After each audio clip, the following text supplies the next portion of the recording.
All right, I am about to leave for the day. I've been sitting here doing tech work as a woman in tech, and I've been making YouTube videos. YouTube is a Google company, and I get a paycheck from essentially Google when I make these videos. And I wanted to address this issue of the idea of women in tech and whether or not we need to have more women in tech, and these issues of diversity that have come up with the recent firing of, I think, of a fantastic person, James Damore, who I've never met, but I did read what he wrote, and I thought it was fantastic, and I want to tell you why. So first, I rarely do videos like this, but I really felt compelled to, as a woman in tech and somebody who gets money that has Google's name on it, to share some thoughts about this. So for those of you who haven't followed this story, there was a guy who wrote a letter bitching about work, and he got fired for it. And I think it's a real shame when you look at the content of what he actually wrote. And then subsequently, he seems to really be getting trashed on the internet. He's also getting a lot of support, but he's getting absolutely trashed by people that I think need to take a lesson in learning how to think, use your brain, and to learn how to read science. So first, let's think about the issue of, do we really need more women in tech? Do we really need more women in tech? And I think the answer is yes. And I think that James Damore would agree with that, and that's what he seemed to say in, as far as I read his statement. Why do we need more women in tech? That's just sort of general diversity. Diversity is a good thing. The reason why diversity is a good thing is because if you have a group of people that all think the same way already, that's not good for business, that's not good for academics, that's not good for making the best product. You know, you need to have different ideas. You need to be able to communicate with people that don't think like you do in order to improve what you can do as any organization, any team, or any group of people that are trying to make a product. So I think most people would agree that diversity is important, and so having women in technology professions is part of diversity. Women, I think, are different than men, and they bring a statistically they're different than men, and they're going to bring therefore a higher concentration of different personality traits to those tables. And I think women work in teams differently than men, and I think that teams are often better when you have more of these kind of personality traits that are statistically associated with women more so than men, where they tend to work well in groups and to encourage skills that you need when you're trying to work together as a team to build something. So let's talk first about whether or not men and women are really all that different. So really, there are biological bases that underscore differences, but there's a huge amount of overlap. So if you take a person, an individual, it's hard to really pigeonhole them into, you're a man, so therefore you're going to have these sort of traits associated with being male, versus a female will have traits associated with being female. It's not like that because there's so much overlap. So you kind of have to have a big group in order to get to these statistical associations. So are men and women different? Are men and women different? Yes. And rather than just sort of say, yes, of course they are, how do we know? And so are there people out there in the world that have devoted their lives to studying the differences between men and women? Have there been a group of people that have looked to see, are there traits that are associated on average, generally, more with women than men across cultures, across time? across different groups that have different economic, different political sort of ways of life? And the answer seems to be yes. And I know this because I went on a hunt for this stuff to go figure out, what does the research say? And this is the kind of stuff that I think everyone needs to do. This is an interesting, really interesting stuff that I hadn't really put a lot of thought into before I read James's article. So he was the one that really inspired me to go read more about this. And one of I found it very easy to do that because in his essay, he linked to all sorts of great resources. So let's take a look, and I want to share with you what he actually said so that you can form your own opinion of whether you think his statement, which is characterized as an anti-diversity manifesto, is it an anti-diversity manifesto, or is it a well-reasoned, passionate argument about some conditions that exist at his workplace, which is Google? So let's take a look at it and see what we can learn from this. So I want to share this with you, and I want to kind of walk you through a little bit of how to evaluate science. How do you read scientific papers? How do you make sense of this stuff? So let's see what he said. So this is what he said, and we'll move down the chat for now, and we'll come back to that later. So this is the actual document. This is the document that James Damore wrote, and let's kind of scroll through here and see what he's saying. So throughout, his style of writing is very reasonable. I value diversity. That's not the lead sentence. I value diversity is generally not how you start something that ends up being characterized as an anti-diversity rant, which it's really not. I value diversity. I value inclusion. I am not denying sexism. I don't endorse using stereotypes. So let's see what he's saying here. So he's going to talk about some basic ideas that having an organization that is composed of different ways of thinking is a strength. So let's see where he starts to talk about this gender gap in tech. So gender gap in tech, which he says he mostly means software engineering, but we'll kind of be more inclusive than that. And so he says that in his organization that they are told that women are held back in tech and leadership. So he starts by saying, let's examine biological differences between men and women. And then he kind of writes this chunk here, which says these are actual biological differences because they're universal across cultures.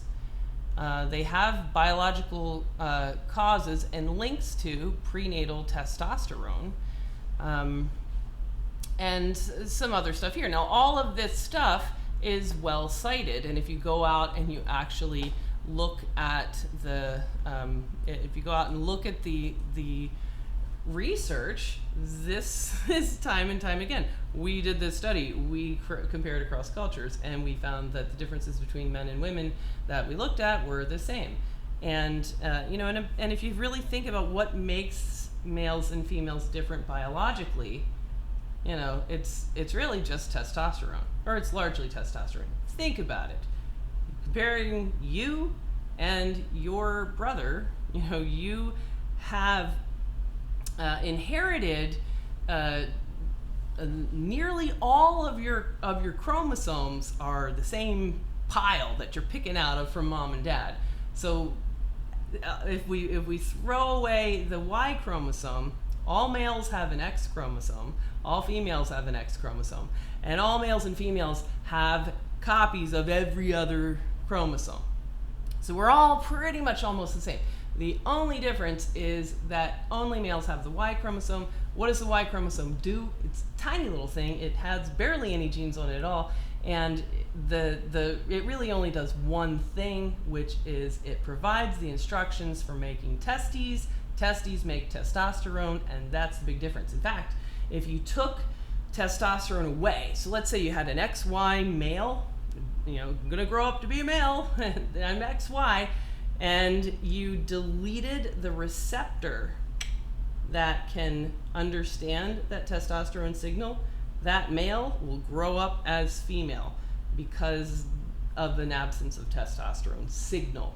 So testosterone is really what it's all about. And that's important in the developing brain. So the prenatal brain is exposed to testosterone from the fetus. Fetus is busy with his Y chromosome, making testes, making testosterone, and that is going to change a little bit of the brain development. So it's all about testosterone, which is a clear biological difference. And there's some really interesting stuff. I've been reading quite a bit about this in the last couple of hours. That have some really interesting theories on what testosterone or the lack of testosterone does. But just know that the default sexual differentiation pathway is female. All of us can be female. You would be female, except for the fact that you had testosterone. Testosterone is what triggers male development. Other than that, we're all the same, and we're all born as females. And it's just testosterone that makes things different. All right, so let's go back and. So he's talking about there is a biological clear cause, prenatal testosterone. Yes, truth. Universal across human cultures. Yes, truth. So this already strikes me as this is going to be factual. This guy knows what he's talking about. Then here he makes a big point to say, like, hey, let's not pigeonhole ourselves into something like men are assertive and women are agreeable, because really there is a huge amount of overlap. So all we're talking about is a tendency. In general, across a bell curve, you can find a lot of dudes that are going to be more agreeable and less assertive, and you can find women that are going to be assertive and less agreeable, and there's a bell distribution on both of those things. So with that being said, hey guys, it's really just kind of a general trend, not at the level of an individual. So this is what he says. Okay, so what are these biologically based personality differences? What do we know about these? And he's not just making this up or inventing these. These are not his ideas. He's sharing what seems to be pretty well-established facts if you go out and hunt for them. So he says women on average have more, and then he starts with number 1, openness directed towards feelings and aesthetics rather than ideas. Women generally have a stronger interest in people rather than things relative to men. Also interpreted as empathizing versus systemizing. All right, so now he's got this in blue, which means you can click it and see, where are you getting that, James? Did you just make that up? That's this is a citation. So here he says, all right, I found that right here, gender differences in personality and interests, and you can read this abstract. Where what's this? This seems to be a peer-reviewed article by a guy who the hell's Richard Lippa? What does he know? Sounds like an asshole. Who is he? California State University, and you can see his entire career and everything he's published, and this guy is a social scientist. So what's he saying here in this one? How big are gender differences in personality and interests, blah, blah, blah, across cultures over time? I summarize data from 2 meta-analysis. What does meta-analysis mean? That means when you look at a bunch of other studies and you make conclusions across a lot of research that a bunch of different people have done. 3 cross-cultural studies on gender differences in personality. Results show gender differences in the big 5 personality traits are small to moderate. All right, so there we go. We have some statistically significant differences across cultures, which kind of implies a biologic basis. All right, well, what are the biggest ones? Tell us. The largest differences are for agreeableness. What the hell is agreeableness? And that isn't just a word that he made up, agreeableness. Agreeableness has a standard definition according to all this personality research, which has been going on for decades. So agreeableness is well defined, and it kind of goes towards avoiding conflict and having empathy for someone else's point of view. So the largest difference is where women tend to be more agreeable than men. And neuroticism. Now, neuroticism sounds bad. No, I don't want to be neurotic. I don't want to find out that women are neurotic. That would be horrible. Well, it's just a word. It's a word that really doesn't need to be negative. And the word neurotic or neuroticism means your ability to tolerate stress. So you can be a kind of a person that doesn't like stress, that doesn't want to put yourself in stressful situations, that prefer to avoid stress. There's nothing wrong with that. The word neurotic has this negative connotation.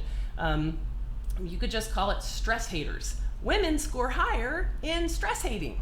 There's nothing wrong with that. That's a statistically significant difference across cultures, that women describe themselves on these personality quizzes as stress haters. Nothing wrong with that. All right, let's go back. So we now have that women are going to be more agreeable and stress haters than men. And in contrast, gender differences on people, things dimension of interest are very large. All right, so that's the biggest one then. People versus things. With women are more people-oriented and less thing-oriented than men. Gender differences in personality tend to be larger. This is surprising. Let's try to understand this. Let's hang with this. We're going to stick with the science. Gender differences in personality tend to be larger in gender egalitarian societies, meaning places where you can be a man, you can be a woman, it's all equal, everybody's okay, everybody's cool, more progressive first world places. Differences are larger in first world kind of places, like the United States, for example, or places where Google might work. So a finding that contradicts the social role theory, but is consistent with evolutionary, attributional, and social comparison theories. In contrast, gender differences in interests appear to be consistent across cultures over time, a finding that suggests possible biological influences. So what does all that mean? So that last bit was, is kind of one of these sort of surprising findings, that actually the more gender equal everyone gets, the more differences we see. It's almost like there's a freedom to really pursue and express your inherent personality differences that you might have as a group of women versus a group of men. Meaning, you're gonna find women that are more agreeable and more stress hating in a place where you kind of have more freedom to be who you are with less social and economic constraints. All right, so that's interesting. That's just an abstract. If you want to read the full article, you got to pay the online library at wiley.com something like $6. I didn't feel like spending $6 because there are a shit ton of other of these other articles that you can click on these links, see what other research these guys have done. Here's another one that I found. When I go on a hunt for scientific literature, the first place that I will go always is going to be here, the NCBI. So everybody should know where that is. This is the National NCBI. It's part of the National Library of Medicine. It's where all the scientific research goes. National Center for Biotechnology Information, I believe. All right, so here's an article that's very, very similar, one of the references that you can read. And this one you can read full text. And this is relatively recent, 2011, from a peer-reviewed journal. So that means when you write a paper like this, these guys, who are these people? These guys are all working at colleges in Canada and in the United States. Now, you can even see that this is reviewed by not just one person, but a bunch of people read this and went back and forth with these authors. Now, these are people that are in the same field. These are peers, and they're going to criticize. They're going to be the ones that know enough to be critical to Jana Weisberg and Jacob Hirsch that wrote this paper. And they're going to be the ones that go back and forth until they finally, these are peers, say, all right, what you've done meets our criteria for acceptance, and we're going to let you publish this paper. You just can't write a paper and have it show up here. It has to actually be vetted before it can be published. All right, so then let's see what these guys say. So these guys have done the same thing. Gender differences and personality traits, both at the level of Big Five, blah, blah, blah, blah, blah. Replicating previous findings, which goes to the sort of idea that this stuff is well established and been around for a long time. Women reported higher, Big Five, women reported higher extroversion, meaning likes to be with people. Same thing the first guy said. Agreeableness, and that's part of empathy and caring about what other people think that are around you. And stress hating. Let's just turn the neuroticism, which has the negative connotation, into just, don't like stress. And then they kind of dug deeper into sort of subcategories of these things and did a whole big study. And it's really interesting. You want to actually see the data. So let's scroll down until we hear all about the history.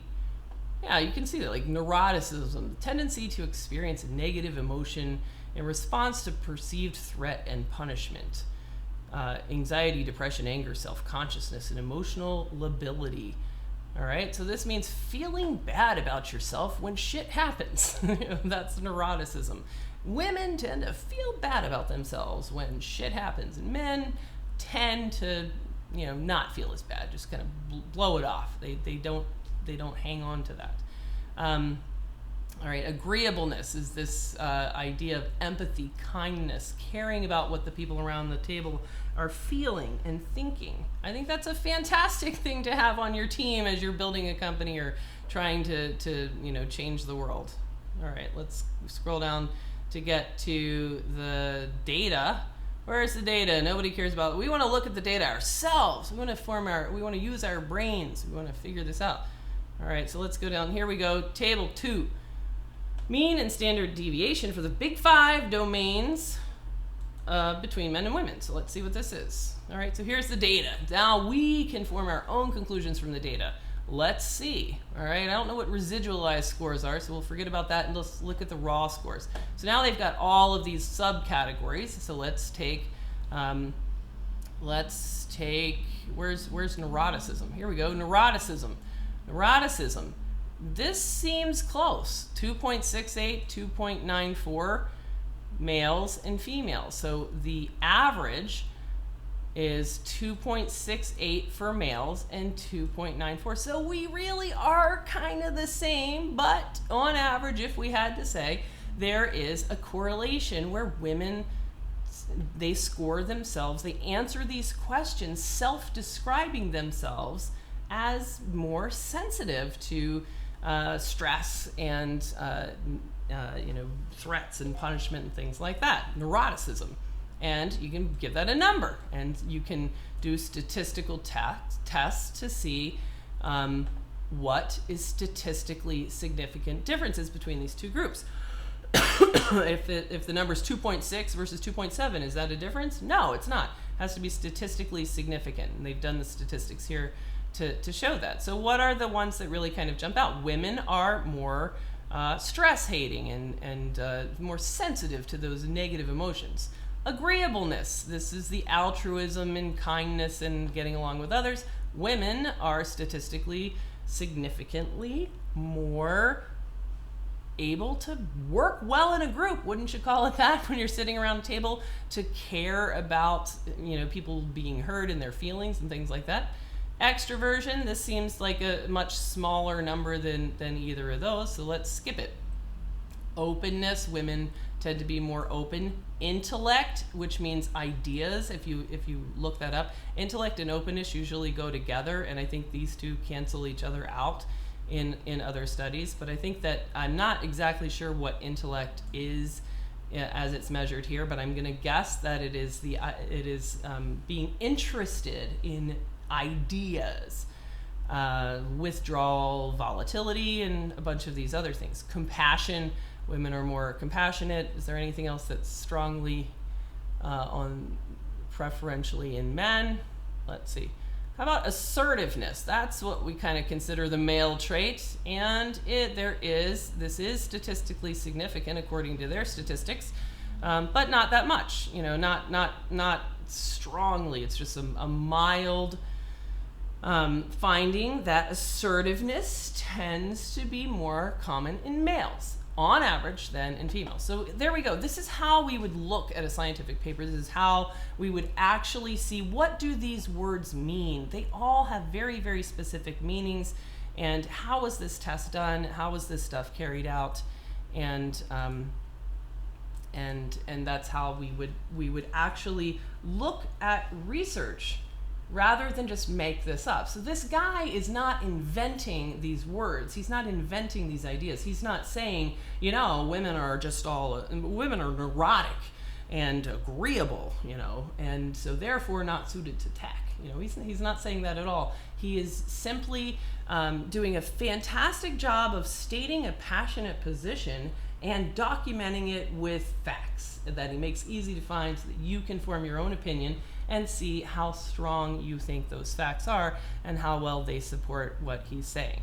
All right, so let's go back and get through the rest of what he actually said. So we're gonna go back. Let's scroll down to where we were. All right, so now let's just kind of say, all right, we get it. We've clicked on some of these links and we can see that you're doing a great job of really documenting these points. So at this point, I would say I'm fairly convinced that I don't really need to click on every single one of these links, that you're doing a great job of finding support for these things that you're saying. So he's saying, are there biological differences between men and women? Yes, I think he established that. And he's saying, okay, what are they? All right, women on average have more openness towards feelings rather than ideas. That seemed to be true.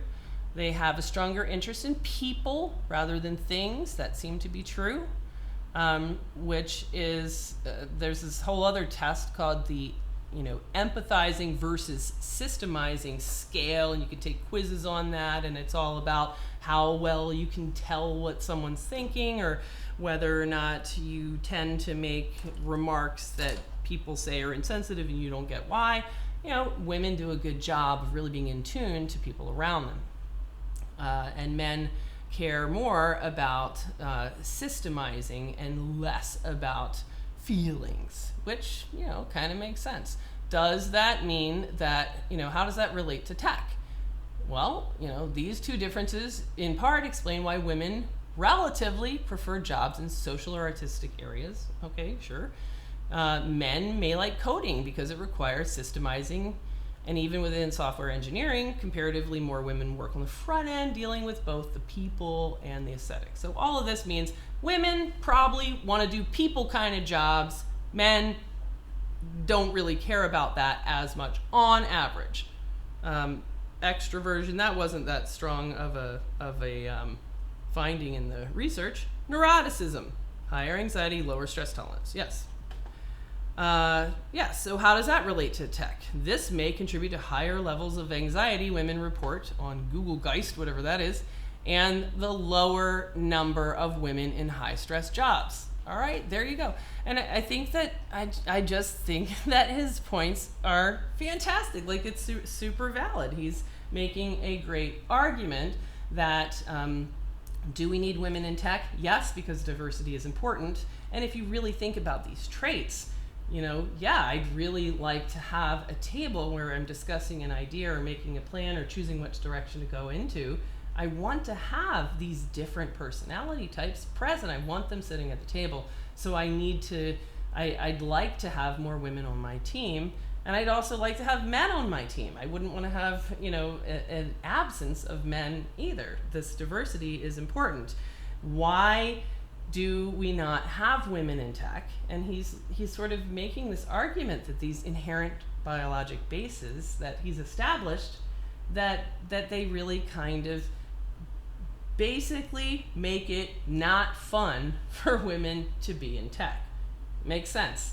What if a woman in general is a people person that kind of likes to be a bit of an extrovert, doesn't like high stress, then is she going to be happy in a high stress job with long hours where she doesn't have good work-life balance, chasing a paycheck, sitting there writing code, or doing some other, sitting here fixing motherboards? I mean, is a woman going to want to sit in this chair? It is 7:30 in the morning. Is a woman going to want to sit in this chair from yesterday at 4 p.m. straight through until 7:30 in the morning? Where are her children? Most women, may not choose that because it's just not a friendly profession for the way that they may typically think. All right, so let's see what else. I want to kind of wrap this up since it is 7:30 in the morning. So let's go back to this. So he goes on with a lot of, I think, great ideas. You could sit here and debate him all day long, and I think he's open to that. He says right at the top, if you want to talk about this, here's a place where we can discuss, which has now been deleted because he's been fired for writing this. We asked, why don't we see women in top leadership positions? And we don't ask why we see so many men. These positions require long, stressful, neurotic hours that may not be worth it if you want a balanced and fulfilling life. Sounds reasonable. Status is the primary metric men are judged on, and pushing men into the higher paying, less satisfying jobs. Blah, blah, blah, blah, blah, blah, blah. All right, so now he gets to this, non-discriminatory ways to reduce the gender gap. Now, I really like what he has done, which, in any organization, I would totally hire this guy in a heartbeat. Whenever somebody's going to bitch, so he's been bitching, this entire thing has been a rant. Nobody likes a rant that doesn't have what can we do? Ideas, plans. A rant plus a plan is a fantastic thing. It's a beautiful thing. And that's exactly what he's done. He's not just saying, he's not just whining about, I don't see why we have to have all these, pro-women programs around here when women clearly aren't suited for this. So just let them be. He's not saying that at all. He's saying, I think diversity is important. Here's why I think that diversity has a biologic reason, and it's not just sexism of the men. It's not just a social construct that's forced on women, and that we have to tear that down with rules and regulations. He's saying, no, I think it's a natural thing. And so then he's saying, what can we do about it? Because finding ways to have more women in tech, it means making tech more friendly for women and the inherent personality traits that women have, so that you as an organization can have the diversity that you need to be your best. So how do we make tech more friendly? And you could say the same thing about how do we make childcare more friendly for men? Let's look at men's personalities. What can we do about childcare to make more men just want to do it rather than say, I don't want to do it because it's really not my thing? How do we make it friendly so that they don't think it's not my thing? And you could do that with childcare. You could say, how about for childcare, we'll ditch all of the things that a male may not value. He's gonna prioritize things differently than a typical woman, so let's do that. There's no reason why we can't just kind of redefine some things to make it more friendly. Let's add some elements of competition in childcare firemen. You can do all sorts of things to make the profession friendly so that you can naturally get the diversity that your organization needs. And that's exactly what he's saying. So let's see what his strategies are. He's saying, what we can do, let's make it more people-oriented. So here's an idea, whatever pair programming and collaboration is. Let's make it more people-oriented as best we can. Women are more cooperative, so why don't we encourage cooperation? And here's some ideas that we can do to kind of make things a little bit more friendly.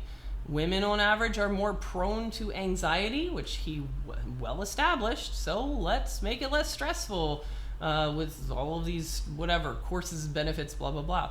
Women look for more work-life balance. Click the link. Okay, I believe you. While men have a higher drive for status. This one I think is absolutely huge. And if I had to say, why are there not women in tech? And I talked about this on Lewis's stream the other day, where I don't think that it is a lack of role models. I think it doesn't occur to women to enter tech professions.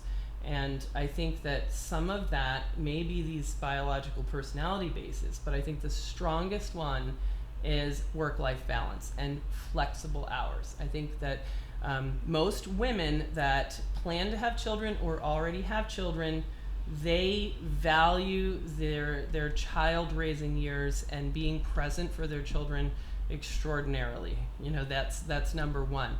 So that means they are going to seek jobs that will allow them to still be a primary caregiver. And if technology jobs allow for that flexibility, then I think that is the number one thing that we all can do to increase the number of women in tech and have the diversity that we need to develop and innovate products. Here at iPad Rehab, my team is 6 women and 1 man. Now we don't do a volume where we really need 7 full-time employees. So the reason why we have 6 women is because of this extreme flexibility. I am working at 7:30 in the morning. Christy was working here at 1 o'clock in the morning all day long. These women will come and go. Right now, Jean is a mom. She is not going to come in at all today because she has family in town. Christine right now is on a family vacation. Sharon came in last night at about 9 o'clock, and that's when she worked. Sunday is going to take care of her father. She's the primary caregiver. Her dad just had surgery. She's going to carry the business phone and answer the business phone and send emails while she is taking care of her dad. So it's easy to make these jobs incredibly flexible if you set your business up that way, if you make that a priority. And then for me, I am going to go home, sleep, and then go play with kids. I just spent a week with kids and didn't come in here at all. So there are ways that you can make tech friendly for women, and then I think women are great at it. They build a team because they do care about each other. In our team chat that we use to talk around the clock, there are messages 24 hours a day on our team chat, and that is some of the most hilarious shit you've ever heard. I love working on a team with women, and Mark as well. Like I couldn't do without Mark, and I love the male aspect that Mark's perspective, outlook, and his tendency towards male traits brings to our team. I just absolutely love all of that. All right, so let's go back and finish this up. So I think that he did a great job. He's kind of has ideas, and then he has this bitch about work, perfectly reasonable, where he's saying, hey, I strongly believe in diversity, gender and racial diversity. I think we should strive for more, period. This is a pro-diversity statement. This is a pro-diversity article. But I don't think we should do it in a way that is discriminatory. And I agree with him. What he's saying is make tech friendly to naturally attract the diversity that it needs. Yes, do that. Understand the underlying biological bases and make tech friendly to that. Make tech bend so that you can get the diversity that it needs without doing this shit, which is making programs, mentoring classes only for people that are women or only for, that's really not fair. I mean, I would be pissed if I were him. I mean, it's not cool. I wouldn't do that around here.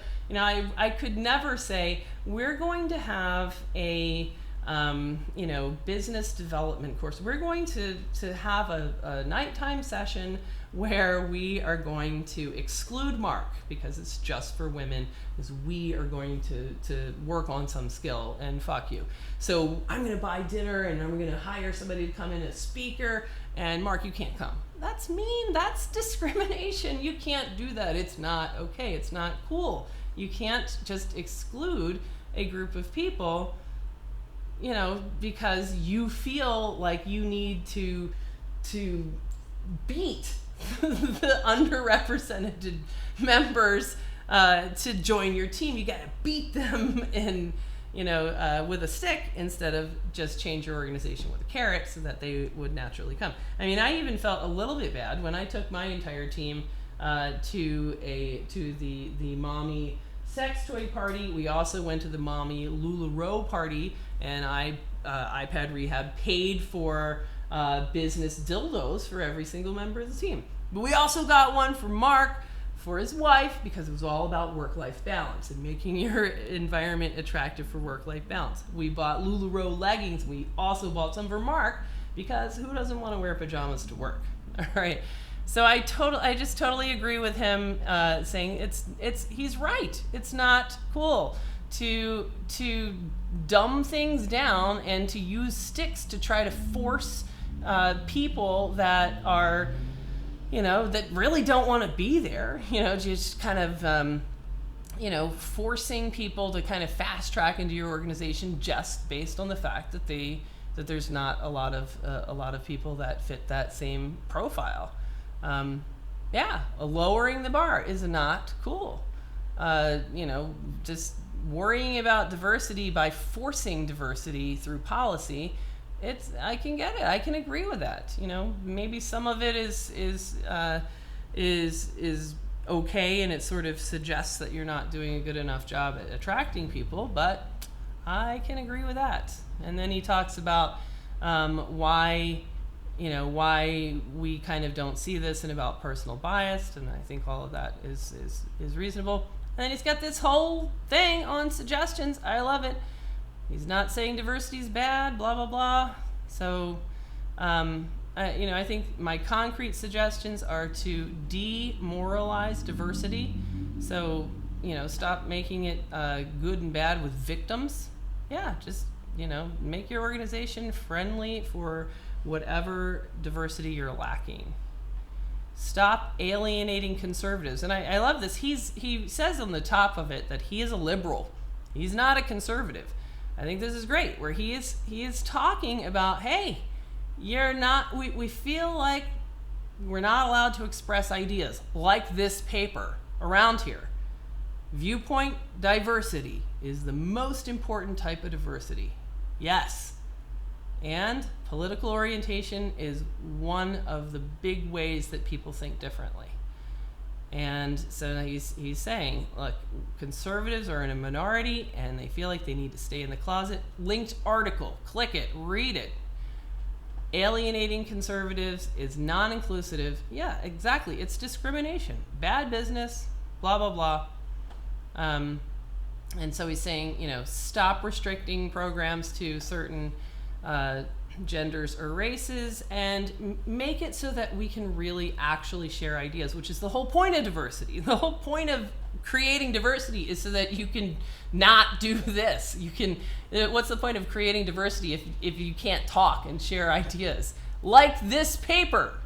Oh, it's just crazy. So then he kind of goes on like this. I think this is a fantastic idea. I never thought about this until I read this right here. De-emphasize empathy, which is the kind of statistically associated with females. So empathy, where you care about people around you. And he's saying, what if we don't have empathy? And then he makes a case. If you click this, irrational and dangerous biases, that was a really interesting article. I mean, it's come along and click this, and it kind of makes the case for how if you kind of ditch the empathy as like, oh, we got to have empathy, we got to have more empathy, the better. You know, you can kind of make a case that, you know what, it's easier to make some decisions that are best for your organization or even your culture if you say something like 1 death is better than 100 deaths, because if you know the one person and you have empathy, then it makes it really difficult to make that decision to save the 100 people that you maybe don't know. You know, things like that. It was really interesting. I think it would be a great kind of debate topic. And then he's bitching about microaggression. And I think a lot of this stuff is worth talking about. It's worth opening up a discussion. You know, I might not agree with every single thing that he said, but the bottom line is that I think this dude wrote a rockin' article. I think that he's clearly passionate, and anytime an employee is so passionate that on their own time they go research shit and write a fucking thesis. Pay attention.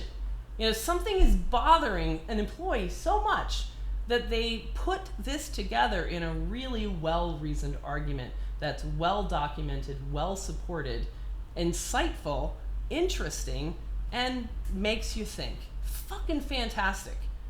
And what did they do? They fucking fired him.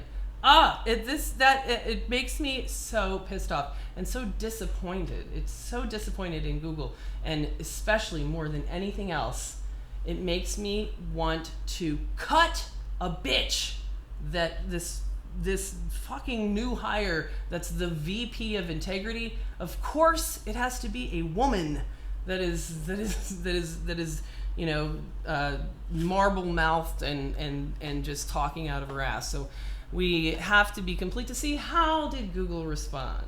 So they shit canned the guy today, and let's read the disgusting garbage that piled out of the mouth of this idiot. All right, so here is Danielle Brown, who joined Google just a few weeks ago. Yay!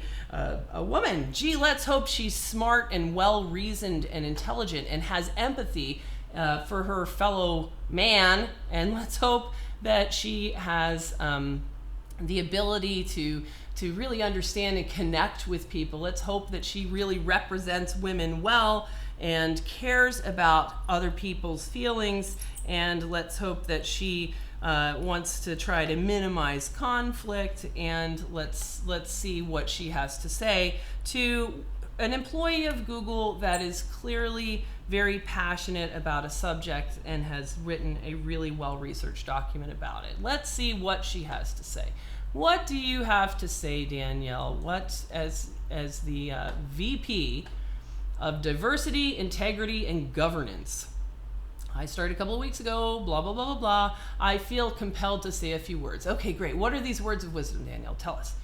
Many of you have read an internal document shared by someone in our engineering organization formerly, expressing views on the natural abilities and characteristics of different genders, as well as whether one can speak freely of these at Google. Answer, no, you get fired. And like many of you, I found that it advanced incorrect assumptions about gender. Let me click here to click to the incorrect assumptions. Let's see the research. Where's table 2? Oh, it's not there. So it's your opinion. Your personal opinion, Danielle, is that you found that it advanced what you think are incorrect assumptions. Really? You want to go battle it out with, did a bunch of dudes write these articles? I really hope that Jana Weisberg is a chick. There's no way to tell. Yeah, I've been writing a lot of papers there. So you think these guys are idiots, and you think that this guy, Catherine's just talking out of her ass. She doesn't know what's what with her terrible, damaging, horrible, incorrect ideas. Oh, it just pisses me off incredibly. All right, so Danielle thinks that that his beautifully written, well-researched, well-documented essay of passion about, bitching about work, which they're encouraged to do, she found that it advanced incorrect assumptions about gender. And so she's not even going to link to it here, as it's not a viewpoint that I or this company endorses, promotes, or encourages. Well, that's some shit right there. You're telling us Google does not promote or encourage its employees to think, because that's what that article is. It's thinking and exchanging ideas. It is the embodiment of diversity. So what does she go on? How can she defend that? Well, diversity and inclusion, such as being fostering an environment where people like James can write his heartfelt research theses. Diversity and inclusion are a fundamental part of our values and culture we continue to cultivate. We are unequivocal in our belief that diversity and inclusion are critical to our success as a company, and so therefore we fire any douchebag that writes well-researched articles supported by a massive body of evidence, but because I don't like it, we shut him up and toss him in the trash and try to incite a giant blacklisting of this guy so that he can't think anywhere else. I mean, this is just, it couldn't be worse. We'll continue to stand for that and be committed and blah, blah, blah, blah, blah. Building an open, inclusive environment is core to who we are and is the right thing to do. Nuff said. Click on the link. Who's Nuff? Nope, no link. All right. Google has taken a strong stand on this. Blah, blah, blah, blah, blah. Blah, blah, blah. Changing a culture is hard. Yeah, a culture of intolerant douchebags led by a woman, which is horrible. Like, what the hell happened to women being the ones that want everybody to get along? Intolerance, now your name is Danielle. Part of building an open, inclusive environment is fostering a culture in which those alternative views, blah, blah, blah, feel safe in sharing their opinions and don't fear getting shit-canned and blackballed. That discourse, blah, blah, blah, needs to work alongside the principles of equal employment, blah, blah, blah. I've been in the industry for a long time, and I can tell you that I've never worked at a company that has so many platforms for all of this blah, blah, blah, blah, blah. I look forward to continuing to hear your thoughts as I settle in and meet with Googlers across the company. All right, here's my thoughts.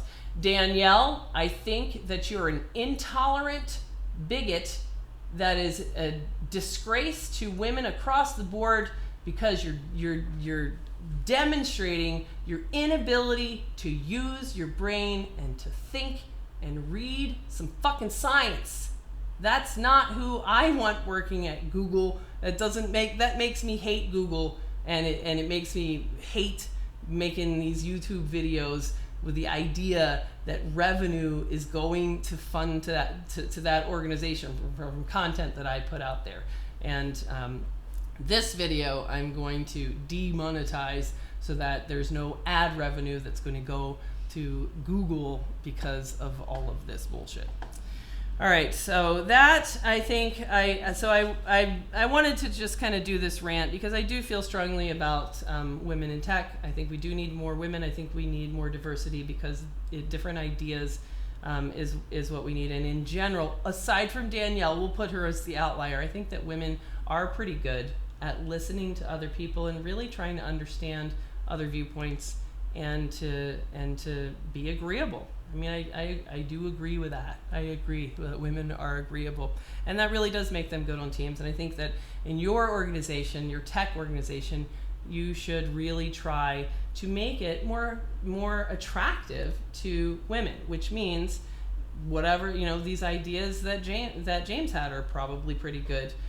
How do you make it more people-facing?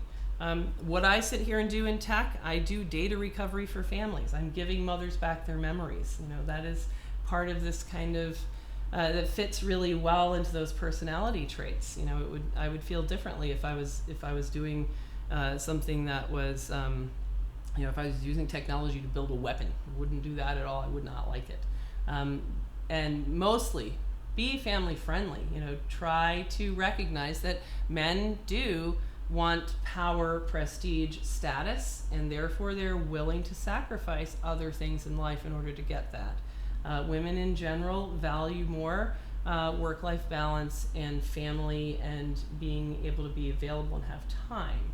So make your organization have flexible hours. Make it have family-friendly policies so that you can just naturally attract the diversity of employees that you need in order to be at your best.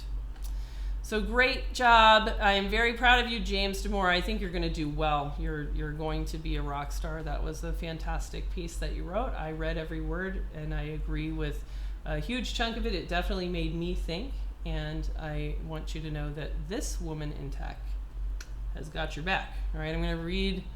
I didn't read any chat, so I'm going to kind of briefly read through here and see if there's anything that is relevant, and then get the hell out of here. All right, so let's all the way back to no phone questions. Let's see.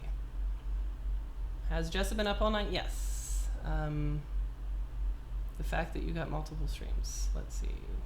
Phone stuff. Jessa works alone at night. Yes. All right. What's up, everybody? Paul Daniels is exceedingly neurotic. Let's see. Scrolling. Everyone is different. Trying to generalize genders is like trying to smell your own nose. Yes, but you certainly can do statistics, and statistics are statistics. They're either significant or not.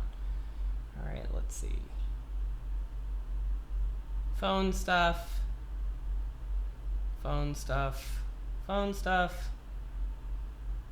Why are we poking this subject? The whole thing is far from scientific. Not really. Because the underlying definitions and methods are too flexible. It's totally science. What are you talking about? How is it not science? These definitions are I mean, this is an entire field of social science. That's a valid thing that has scientific measurement criteria. It has statistics. It has a huge body of thought from people that are just intensely interested in what makes us the same and what makes us different. And I don't see any reason to discredit a field by saying it's far from scientific. No, it's not. How is it not scientific? I'm starting to think I'm more X than Y, says Paul Daniels. He should sue Google. Yes, he should. He should absolutely sue Google. And I think he is suing Google. I think there's even a crowdfund thing to help him sue Google. Let's see.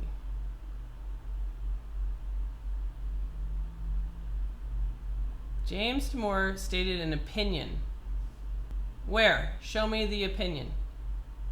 Even if he is 100% wrong on everything he said, the correct response is to explain that to him and present evidence. Fiona! Oh my God! You sound like you're a woman. Please tell me that when you look at that piece of incredibly well-cited, pointing to actual primary literature with links to click to the body of statistical evidence, he's not making an opinion. He is saying these are facts, and then he's linking those together to to say, I suggest these changes. This is exactly what you're supposed to do. You're supposed to express ideas. He's saying this is my idea based on these well-substantiated facts. You're killing me.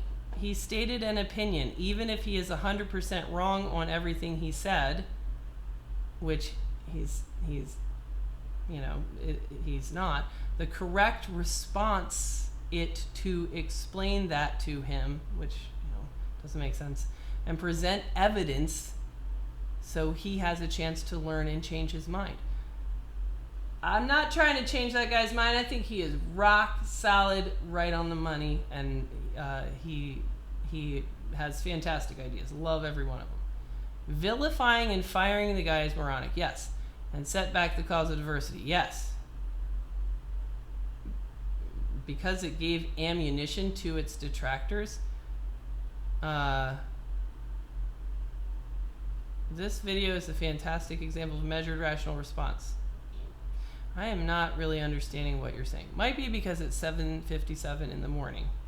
And I think there might be a language barrier. I'm not really sure. What are we talking about? I was fired because I was getting burned out and asked to reduce my working hours and pay, while I was certain I'd actually work more efficiently. Last I was fired was because I was getting burned out and asked to I guess you asked to reduce your working hours because you were going to work more efficiently in the same amount of time. Yeah, well, that's I think kind of the point, that making it friendly for women to work in tech means being flexible. All right, article title. Leaked internal memo from a Google staffer. Yes, that's what it is. Going to sleep, a little guy, see you in an hour. All right. Thanks for taking the time to think and discuss your feelings about this memo. Society for cutting up men shall define what science is correct. Society for cutting up men shall define what science is correct and what isn't. I like that. That's pretty funny. All right. I think Daniel was being neurotic. Good thing you didn't read chat. Okay, good. Had to watch an ad to join the stream. What? Damn it. I think his career is permanently ruined. Nobody will hire him, even though he may largely be right. I'll hire him in a heartbeat. I would run to the front of the line to hire that guy, and I think that any intelligent organization of thinkers would as well. I have no doubt that he is going to end up, I think this will end up being the best thing that he ever did. I think it's going to be great. How much of the real story are we getting through the media? Well, we can read exactly what he wrote. He got fired for writing that. It's a fine mess to wake up to in the morning. The whole point is you're not getting any of the real story, hence what he wrote and what they said are two completely different things. Yeah, I mean, they clearly made an intolerant response. I mean, it's laughable. The guy said, hey, I think that we might be actually discriminating within our organization in this attempt to be super, super inclusive. And I think that we might want to think about why it's okay to not have equal representation of all things. Here's one of the things that I thought would be kind of fun to do that I'm way too tired to do. I think it would be fun to take his document and to change the word Google to the NBA. So just Control F. Anytime you see the word Google, change it to the NBA. So, here at the NBA, we value diversity. And then anytime he writes the word gender or women, change it to people that are short. And then you can really see kind of how laughable it is. The NBA, National Basketball Association. If you want to be good at basketball, you got to be tall. If you are not tall, you might be fast, so you might want to there's a lot of great things that you can be if you're not tall, but playing basketball kind of requires you to be tall. So rather than make basketball be forced to include people that are not tall, that's just silly. No one would think that's a good idea. And I think that's the same thing that's going on. That if you want basketball to be a really diverse sport where it's not just tall people, you have to lower the basket so that being tall is not a requirement. If you want technology or your company to have that diversity of ideas, which is an amazing thing, I don't think it can be overstated how people respectfully talking to each other and that come from very different places and think very differently. I mean, like my best friend is Lewis, and he is he's a conservative guy, young guy in the city. I'm a 40-something mom who's a liberal, and we talk all the time, and that's why it's such an interesting friendship. Having that kind of diversity of ideas is great. Let's see, I agree. Okay, apologies. Yes, I agree. He has supported his arguments with evidence. I didn't mean to make opinions sound negative. Oh, okay. And I can't type. Great. James has now been embraced by the right. Yeah, see, that's what also sucks. In fact, I was going to title this video like a liberal woman in tech. I'm not conservative at all. I'm a Democrat, Hillary Clinton voting liberal. And I think this guy is still right on the money, because being a thinker and thinking and being able to read and evaluate science is more important to me than any other issue. All right. That was my opinion mind. That's pretty funny. Diversity is good, but forced diversity just makes women out to be spiteful and vindictive. People should be hired based on their skills and not their gender. Yes, totally agree. You need to lower the basketball hoop if you want short people to be on your basketball team. They should reduce the height of the basket. Yes. Whoever hires him will come under fire. Maybe. Good morning, Jessa. Last week they published the pay rates for women working in the BBC. There was a big difference between men and women doing the same job. Well, I think the doing the same job is the sticking point there. I think that I haven't looked into inequality of pay. The little bit that was mentioned in these articles that I did read seemed like there really wasn't a lot of inequality of pay for the same job. The inequality, the wage gap, is from doing different jobs, and that sort of is underscored by all of these personality choices. If you choose to go home every day at 3 o'clock to meet the bus, you're not going to be as valuable to the organization. You're not going to get paid as much as a person who chooses to work until 7 o'clock at night every night. That's just the way it is. And I can't understand any kind of rationale for why you would.